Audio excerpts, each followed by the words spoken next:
two of my favorite things, beer and beef. Have you ever tried cooking with your favorite beer? It's a vibe. So this is by far the easiest summer grilling marinade you will ever try. I'm starting with a gorgeous certified Angus beef flank steak, knowing that my end result will be nothing but luxury.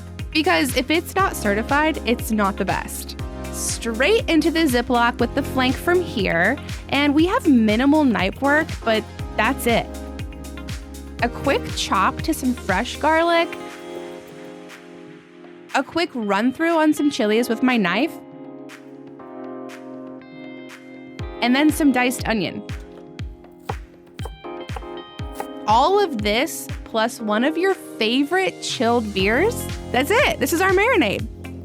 Once everything is in the Ziploc, move it around a little bit to make sure that that whole flank is covered in all of those aromatics, and seal this bag and squeeze any extra air at the top and let it marinate in the fridge. Now that we're ready for the grill, let's make sure it's nice and preheated, so screaming hot, and pull the flank out of the marinade and pat it dry just to sop up a little bit of that extra moisture sitting on top. This helps with even seasoning and a great char development on the grill. Season with salt and pepper on both sides, and we're ready for the grill. Throw it onto that screaming hot grill we talked about and close the lid. I like to create the hash grill marks, so I'll do this about 3 to 4 minutes one direction, and then I'll rotate the whole flank for an additional 3 minutes to create that perfect grilled sear. Flip entirely and give it another 3 to 4 minutes, and then always be sure to use a thermometer and temp your beef. This is the only way to ensure that the inside's gonna be cooked exactly how you like it.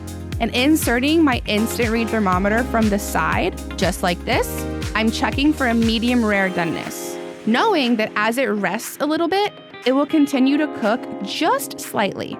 So this is crucial, guys. Listen, as it rests, I want you to pay attention to the direction that the grain runs on this flank. Always slice against the grain with your knife, and after it's well rested for sure. My rule of thumb is letting it rest about half the amount of time that it took to cook. Slicing on a dramatic bias is my go-to every time for a flank, and this beef looks phenomenal. So juicy, and I love to finish with a sprinkle of crunchy sea salt.